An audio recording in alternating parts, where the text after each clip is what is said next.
Shalom. Mari kita akan mulai ibadah kita pada sore hari ini. Kita satu dalam doa. Haleluya. Kami mengucap syukur Tuhan, terima kasih ya Bapa untuk kebaikan-Mu sepanjang kehidupan kami. Terima kasih Yesus. Terima kasih Engkau tibakan kami di tempat ini dengan selamat. Kami fokus menyembah-Mu Tuhan, memberikan yang terbaik dari apa yang kami punya hanya bagi Engkau Yesus. Terima kasih Bapa, Engkau Allah yang baik, teramat baik bagi kami. Terima kasih Yesus. Lawatlah setiap kami Tuhan, jamah setiap kami yang ada di tempat ini saat ini Bapa. Layakkan kami masuk dalam hadirat-Mu yang kudus. Terima kasih Yesus. Kami siap menyembah dan memuji-Mu ya Tuhan. Dalam nama Tuhan Yesus, kami sudah berdoa dan mengucap syukur. Haleluya. Amin.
terima kasih. Sekali lagi kami menaikkan ucapan syukur untuk kebaikan kasih setia anugerah-Mu bagi kami. Engkau yang awal dan yang akhir bagi kami. Engkau Alfa dan Omega. Terima kasih Tuhan, terima kasih. Persiapkan kami, persiapkan hati kami, buka mata hati telinga kami Tuhan, sehingga pada saat benih firman-Mu ditabur dapat bertumbuh, berbuah, dan semuanya hanya untuk hormat kemuliaan nama-Mu. Hamba-Mu ini Tuhan yang tidak ada apa-apanya, tutup bungkus dengan kuasa darah-Mu, sehingga apapun yang hamba-Mu sampaikan semua berasal daripada-Mu. Terima kasih Tuhan, segala kuasa yang bukan datang dari Engkau yang mencoba mengganggu persekutuan ibadah kami sore hari ini, kami tolak, kami katakan di dalam nama Tuhan Yesus. Biarlah Engkau saja yang berkuasa atas hati kami, pikiran kami, jiwa kami, bahkan tempat ini Tuhan. Sehingga pada saat kami pulang, Engkau sudah membuat kami berbeda dengan saat kami datang, karena kami pulang dengan membawa sukacita kemenangan yang datang daripada-Mu. Terima kasih Tuhan, terima kasih, kami siap duduk diam mendengar Engkau berbicara bagi setiap kami. Terpujilah nama-Mu Tuhan, di dalam nama Tuhan Yesus kami sudah berdoa dan menaikkan ucapan syukur kami. Haleluya, amin. Jemaat Tuhan, silakan duduk kembali.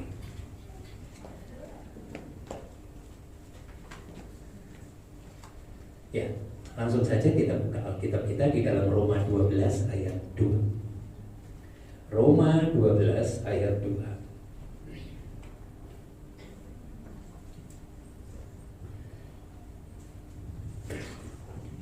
Mari Bapak Ibu, seperti biasa saya suka mengajak jemaat Tuhan kita bersama-sama membaca firman Tuhan ini, supaya rema yang Tuhan ingin kita simpan dapat kita mengerti dan ada di dalam kehidupan kita. Roma 12 ayat 2, demikian bunyi firman Tuhan. 2, 3.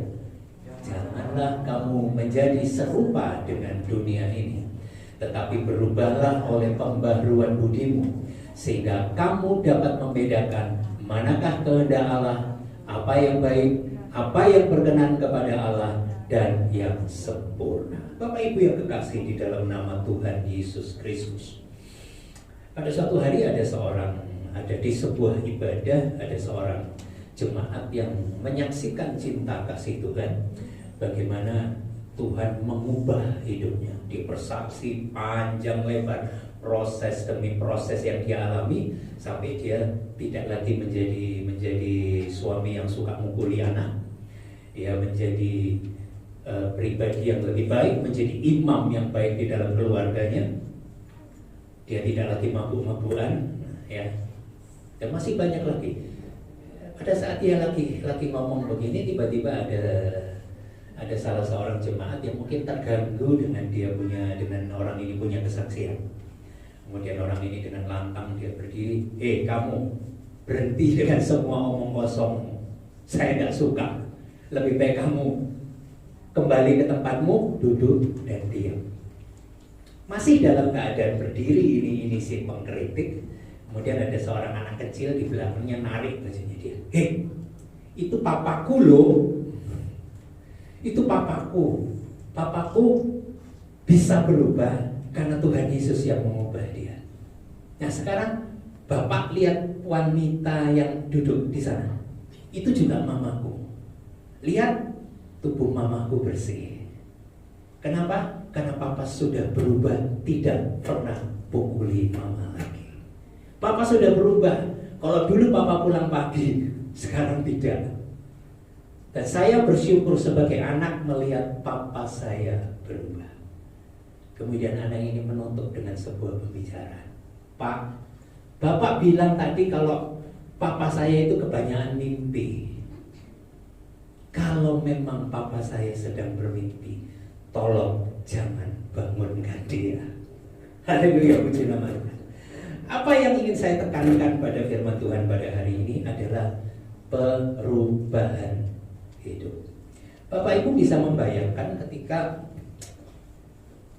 bapak-bapak di sini yang sudah berkeluarga, seandainya istri bapak sedang hamil, ya, 1 bulan, 2 bulan, ternyata masuk ke bulan ke-7 tetap kecil, 8 tetap kecil, 9 tetap kecil, bahkan mungkin sampai 2 tahun tetap kecil. Pasti bingung, what happened?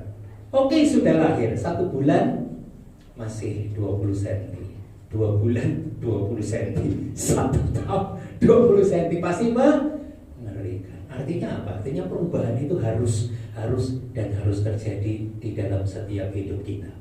Bisnis usaha sekarang pun berubah. Kalau dulu orang harus ke kantor, sekarang mulai banyak bisnis yang cukup dijalankan di rumah saja. Dan diuntungkan dengan yang namanya WFH, work from home. Sekarang bisnis-bisnis dari rumah itu banyak sekali. Bahkan tidak jarang yang sukses. Berubah. Cara pandang orang pun berubah. Banyak hal yang berubah. Dan setiap kita kadang-kadang tidak siap menerima sebuah perubahan yang cepat. Istilahnya revolusioner. Nah itu kita nggak siap. Akhirnya kita berontak. Nah, yang menjadi pertanyaan, seberapa penting sih perubahan itu di dalam hidup kita? Seberapa penting kita harus berubah? Seberapa penting kita harus menjadi pribadi yang berubah dan terus berubah? Pengertian perubahan adalah sebuah bentuk dari perubahan yang dimana kemudian keadaan yang dimana sekarang telah akan menuju sebuah keadaan yang dimana akan diharapkan menuju sebuah masa dimana akan datang.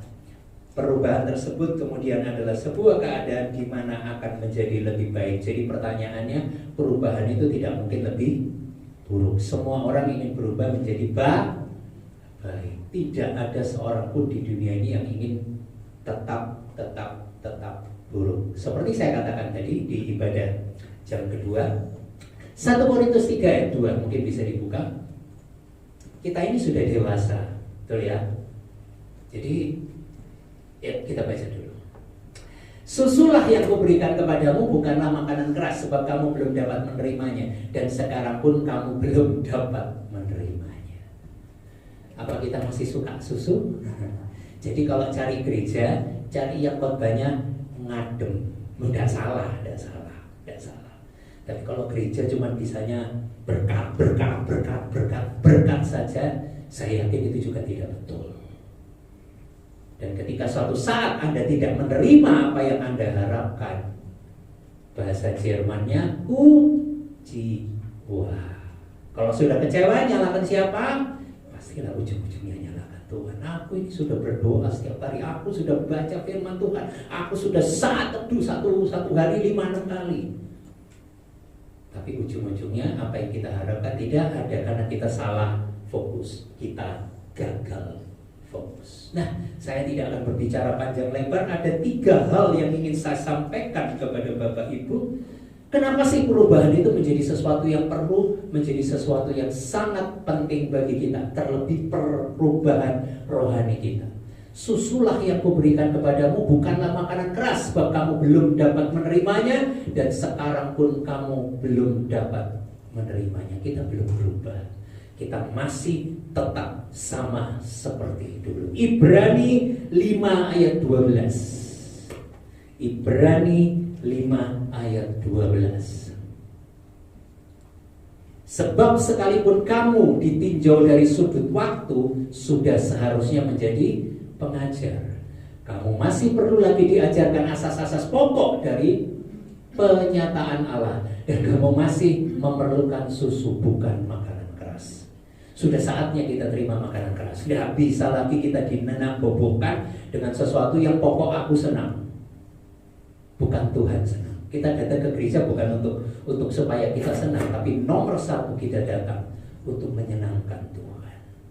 Menyenangkanmu, senangkanmu, hanya itu kerinduanku. Kalau kita datang ke gereja hanya untuk menyenangkan hati kita, saya cuma mau bilang suatu saat Anda akan capek. Kalau sudah capek, kecewa. Kalau sudah kecewa, gagal Anda. Yuk, yang pertama, kenapa sih perubahan itu menjadi sesuatu yang harus kita lakukan? Matius 9 ayat 17. Matius 9 ayat 17.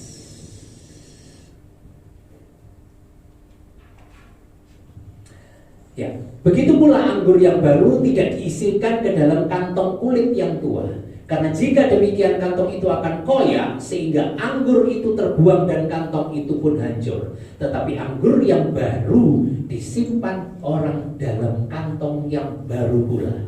Dengan demikian terpeliharalah kedua-duanya. Bapak Ibu, kenapa kita harus berubah? Kenapa kita perlu mengalami perubahan hidup? Yang pertama, perubahan hidup itu adalah sebuah keharusan. Sekali lagi saya katakan, sebuah perubahan hidup itu adalah sebuah keharusan. Suatu hari ada seorang pengusaha traktor, ya mungkin Bapak Ibu pernah dengar cerita pengusaha traktor luar biasa. Dan dia juga suka beli mobil-mobil mewah, mobil sport.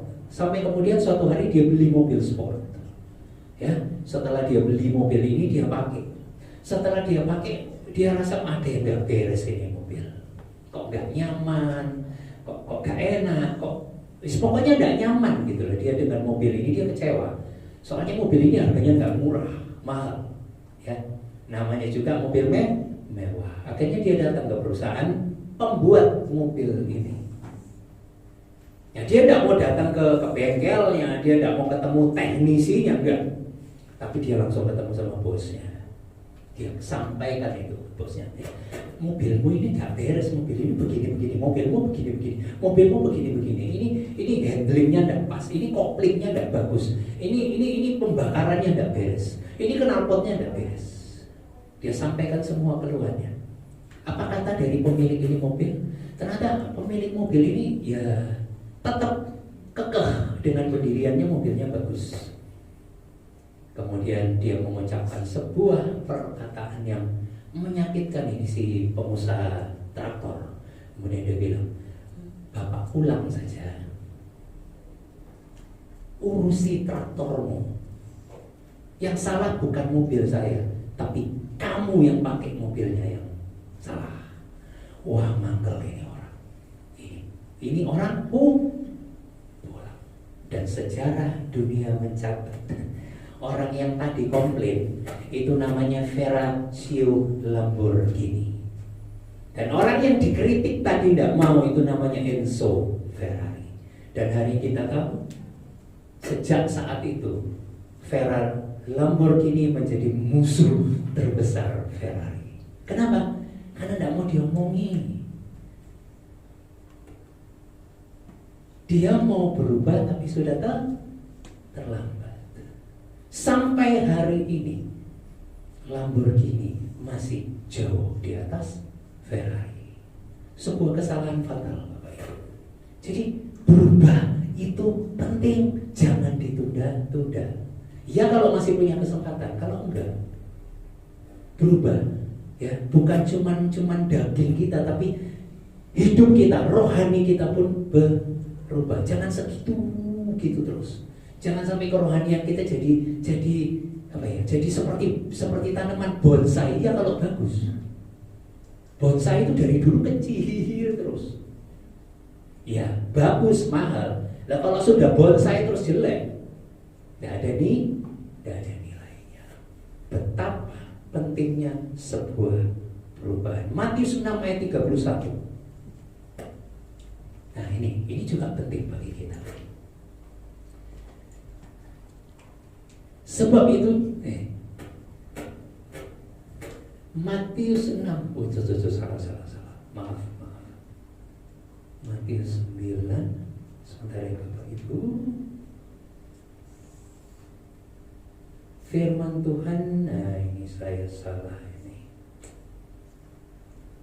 Ya, kita lanjutkan aja dulu. Nah, firman Tuhan ini berkata demikian, apa yang orang lain ingin perbuat kepadamu, perbuatlah itu kepada mereka. Banyak ingin kita mengubah orang lain. Ya, kita kepingin mengubah orang lain. Nah, daripada kita sibuk merubah orang lain, lebih baik rubahlah diri kita dulu. Daripada kita capek mengubah orang lain. Ya, saya pernah sampaikan, kita tidak bisa melarang orang untuk menyakiti kita. Kita tidak bisa melarang orang untuk membuat kita kecewa, nggak bisa. Yang bisa kita lakukan hanya berserah. Itu sebabnya pada kesempatan yang lain saya pernah menyatakan kalau Tuhan izinkan sesuatu sama kita, jangan cepat-cepat bersungut-sungut. Tapi Tuhan ingin kita cakap dalam menanggung segala sesuatu. Karena saat kita cakap itu akan menimbulkan ketekunan. Dan pada saat ketekunan itu lahir, kita akan menjadi kuat. Ya, Bapak Ibu. Jadi yang pertama, yang poin penting yang harus kita ingat, berubah, ya. Jangan sibuk mengubah orang lain. Istri mencoba mengubah suami, gampang? Istri-istri? Tidak gampang. Suami pun juga tidak gampang mengubah istri. Saya ambil contoh sederhana. Bapak Ibu di rumah punya odol, ya. Kalau saya membiasakan pakai odol itu ditekan dari bawah. Pernah tidak? Suami istri cara-cara pakai odol bisa sama, nekan dari bawah? Enggak. Ada yang dipencet begini, cerot. Ada yang ditekan di tengahnya. Kalau anak saya digulung. Jadi nanti jadinya bulat begini. Pernah enggak suami istri hanya karena beda cara pakai odol kemudian milih pisah? Saya yakin. Ya, jadi mari Bapak Ibu, sebelum terlambat kita berubah. Ada sebuah kesaksian lagi yang begitu indah. Tahun 1975, Stephen G. Sasson. Ini seorang insinyur dari perusahaan kamera yang luar biasa. Tahun 1975 dia menciptakan sebuah kamera yang terkenal. Dan setahu saya itu kamera yang terkenal dulu pertama. Kodak, pernah tahu ya Kodak? Nah, ini penciptanya 1975. Wah, dia bangga sekali dengan penemuan kamera ini. Dan ini menjadi kamera digital pertama di dunia, Kodak. The problem is mereka tidak segera memasarkan itu kamera. Mereka nunggu, Bapak Ibu. Nanti pada tahun 2004 baru di-launching. Yang jadi masalah pada saat di-launching sudah ada Sony, sudah ada Canon, dan sudah ada kamera-kamera lainnya. Ujung-ujungnya pada tahun 2012 raksasa kamera ini akhirnya gelundung. Kenapa? Telat. Jadi kalau telat itu fatal. Jadi ketika kita diberikan kemampuan oleh Tuhan untuk berubah, segera berubah. Jangan ditunda-tunda. Berubah itu perlu, karena itu merupakan sebuah keharusan. Yang kedua, Efesus 1 ayat 4.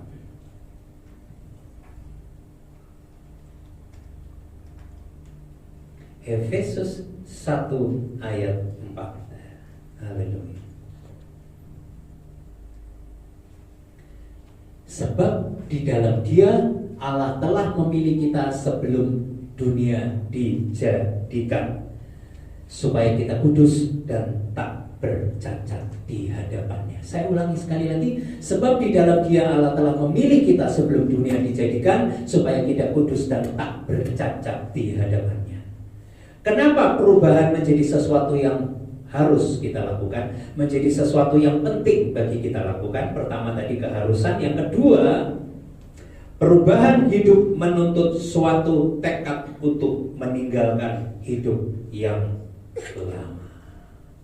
Ku telah mati dan tinggalkan cara hidup yang lama. Lanjut. Semuanya sia-sia dan tak berarti lagi. Haleluya. Butuh sebuah tekad untuk meninggalkan kehidupan yang lama. Kenapa? Karena sudah terlalu lama kita bergelut, sudah terlalu lama kita tinggal di dalam itu. Jujur, saya punya sebuah cerita dulu. Saya ini merokok. Ya, saya sudah mulai menjadi perokok aktif itu masih SMP kelas 1. Kalau SD, maaf ya namanya juga perokok, saya ya harus ngaku lah. Kalau orang yang masih baru merokok pasti biasanya asapnya kelihatan kan kasar ya, beluk-beluk gitu. Tapi kalau sudah halus biasanya disedot lagi, nanti keluarnya halus. Sekarang sudah tidak ada rokok, sekarang mungkin tidak perlu pakai tembakau, sekarang pakai apa tuh? Sekecil flash disk gitu. Apa tuh? Vapor. Ya, vapor. Sekecil flash disk, saya kaget bos saya. Itu flash disk sedot-sedot terus. Ya, jadi ada kamera digital, ada rokok digital sekarang ya. Ya itu. Ya, saya wah itu lama sekali. Sampai singkat cerita ketahuan gitu loh. Ketahuan sama ibunya anak-anak. Kemudian ya pasti marah tuh ya, namanya juga dia tidak suka, baunya saja tidak suka. Sekali dua kali saya masih bisa berdalih dengan ngomong, itu loh tukang kebon, itu tukang kebon, itu pembantu yang rokok pada saat bersihkan kamar. Tapi ya itulah hebatnya istri, sepinter-pinternya muter akhirnya ketahuan juga. Nah saya diperhadapkan sebuah pilihan. Pilihan apa? Karena di depan saya sudah ada seorang wanita megang tas. Kira-kira mau ngapain? Minggat. Saya tidak ada pilihan. Akhirnya saya bilang, oke, saya pilih kamu. Dan saya tidak tahu, biasanya orang bilang kalau mau berhenti rokok itu tidak bisa spontan, pasti nyicil dari 1 pak jadi setengah, dari setengah jadi 1. Lah kok luar biasa loh. Saya bisa hari itu saya ngomong, hari itu saya tidak nyentuh belas sampai hari ini. Saya pernah naik bemo, orang di sebelah saya merokok, waktu saya. Kenapa? Dia sudah tidak bisa lagi. Jangan tunggu semuanya berantakan baru berubah. Butuh tekad yang kuat untuk berubah. Kenapa? Karena sudah menjadi daging, sudah nempel, sudah berakar. Nah sebelum berakar, cabut, tinggalkan itu. Ya Bapak Ibu, memang berubah tidaklah mudah. Berubah itu butuh proses, butuh doa, butuh bergumul. Apalagi yang seperti saya katakan tadi, kalau sudah apa istilahnya menjadi daging, wah itu tambah berat. Ya ibaratnya kalau kita luka, selama luka itu masih kecil, mungkin masih bisa diobati. Apa? Bisul, ya bisul. Seingat saya bisul. Kalau orang Surabaya bilang utun. Ya, nah itu saya punya bekas sampai sekarang. Itu kalau masih kecil itu menghilangkannya cukup dikasih obat. Saya enggak, saya sampai bedol, sampai orang tua saya bilang, itu kalau isinya tidak dikeluarkan, maaf, hijau-hijau gitu ya, itu tidak akan sembuh. Dan betul, saya badan saya dipegang om saya, kaki kiri kakak saya, kaki kanan papa saya, itu luka, maaf, apa tuh? Dipencet sampai keluar. Tidak tunggu waktu lama, ya 1 hari saja sudah sembuh. Tapi sakit. Kenapa? Karena sudah masuk, sudah berakar istilahnya, dan bekas di sini. Mau lihat? Bolong, cuma ketutup daging gitu, ketutup kulit gitu. Tapi kelihatan. Saya pegang sampai hari ini, ya dari di balik celana ini aja kerasa. Ya, jadi ketika Tuhan masih kasih kita kesempatan untuk berubah, ayo berubah, jangan terlambat. Amin, puji nama Tuhan. Yang ketiga, yang terakhir, Roma 6 ayat 16. Roma 6 ayat 16.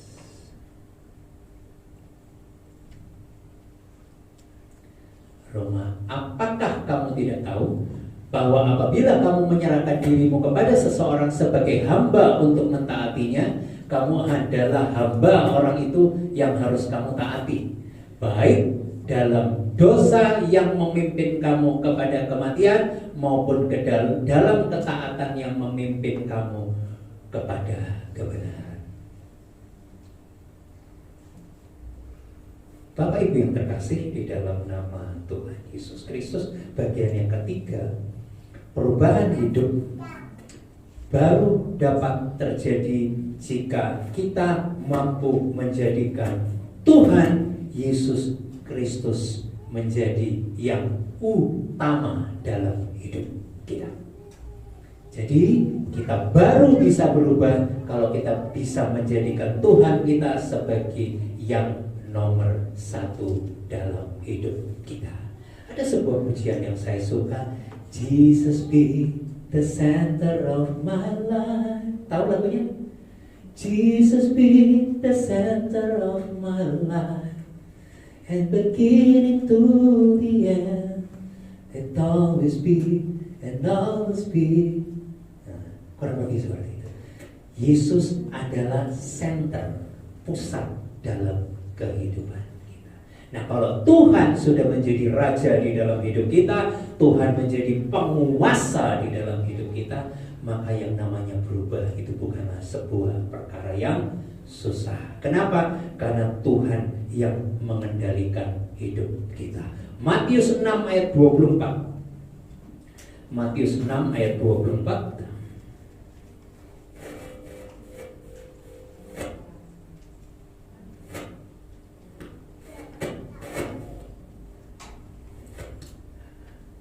Haleluya, haleluya, puji nama Tuhan.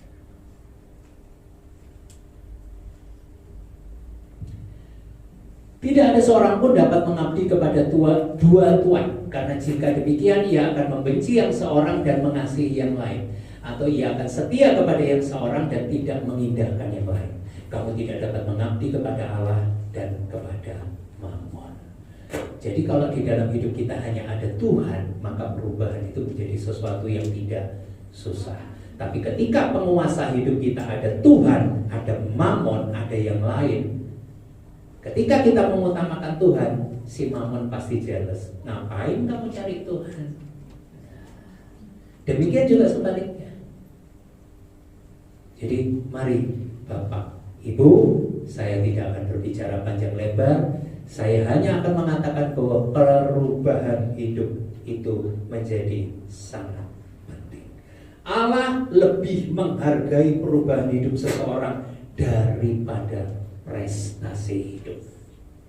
Banyak orang hidup dengan prestasi gemilang, harta melimpah, jabatan tinggi, tetapi jika tidak disertai dengan perubahan hidup sesuai yang dikehendaki Allah, maka semuanya menjadi sia-sia. Setiap kita boleh punya rumah mewah, mobil mewah, harta berlimpah, prestasi, juara ini, juara itu, juara ini, juara itu. Tapi kalau kita tidak mengalami perubahan karakter menjadi seperti Kristus, everything is vain, semuanya sia-sia. Pemain musik bisa maju ke depan, haleluya. Ya, jadi Paulus berkata bahwa perubahan harus dimulai dari pikiran kita. Everything start from ya semua dari pikiran kita. Seperti yang pernah saya sampaikan, jangan biarkan perasaan mengendalikan hidup kita. Ya, karena kita tidak hidup oleh perasaan, tetapi kita hidup oleh firman Tuhan. Sebuah perenungan yang sederhana yang saya sampaikan kepada Bapak Ibu pada sore hari ini. Untuk berubah, yang pertama itu adalah sebuah keharusan. Ya, jangan pernah berhenti untuk mencoba untuk berubah. Perubahan itu harus berubah.